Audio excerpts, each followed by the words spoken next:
Jeshi la polisi linathibitisha kutokea kwa tukio la watu wawili kuzama baharini na kufariki dunia katika eneo la Kizingo, wilaya Mjini Unguja majira ya saa 11 kamili jioni. Marehemu hao wametambulika kuwa ni Hamza Ibrahim Faki mwenye umri wa miaka 22, mkazi wa Jang'ombe mwenye asili ya mkoa wa Mtwara, pamoja na Tobias Martin Chikalaga mwenye umri wa miaka 23, mkazi wa Migombani mwenye asili ya Dar es Salaam. Taarifa za awali zinaonyesha kuwa marehemu hao walikuwa ni wanafunzi wa Chuo Kikuu cha Taifa cha Zanzibar SUZA wakisomea masomo ya uandishi wa habari na walikuwa na mazoea ya kwenda kuogelea katika eneo hilo. Tumeitana asubuhi ya leo kwa jambo ambalo kwa kweli la masikitiko, kwa sababu tumepata msiba wa kusikitisha wa vijana wetu, vijana ambao walikuwa wanasoma tasnia ya habari.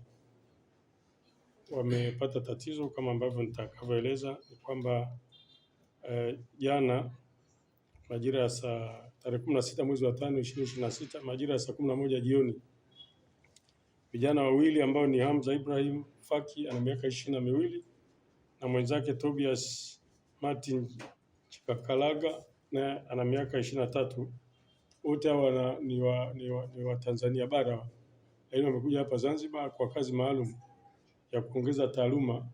Kwa hiyo wanasoma katika chuo kikuu chetu hapa cha State University of Zanzibar SUZA. Sasa jana walienda pale kwa ajili ya kuogelea. Ni kawaida yao kwa kweli kwenda kwenye bichi zetu. Walienda Kizingo pale kwa ajili ya kuogelea. Sasa wakati wanaogelea pale ikatokea bahati mbaya. Unajua katika bichi hizi, katika maji kuna mambo mengi kule ukiogelea. Sasa nafikiri walikosa umakini kidogo, kwa hiyo kwa bahati mbaya wakazama maji, wakashindwa kujiokoa, wakafariki dunia wote wawili. Wameokolewa na miili yao iko hospitali yetu, imetunzwa kwa ajili ya uchunguzi na kukabidhiwa kwa ndugu. Kwa hiyo nipende kusema kwamba kwa ujumla wake jiji letu la Zanzibar hili limezungukwa na bichi.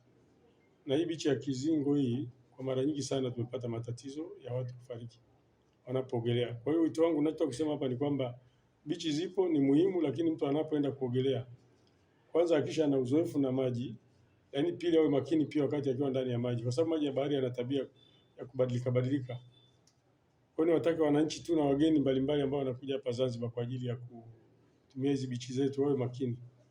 Sehemu ya bahari tumepoteza watu wengi sana kupitia hizi bichi. Kwa hiyo ni kifo cha kusikitisha, lakini ni kifo ambacho ni cha ajali, ni cha bahati mbaya. Kuna aliyetarajia, sio maji, sio wao wale, ni mipango ya Mungu wakati mwingine. Jeshi la polisi linaendelea na uchunguzi wa tukio hilo, huku miili ya marehemu ikiwa imehifadhiwa hospitali ya wilaya Mjini Chumbuni kwa taratibu zaidi za uchunguzi. Mtazamaji, hii ni Zantime, usisahau kusubscribe, kulike, kushare na kucomment.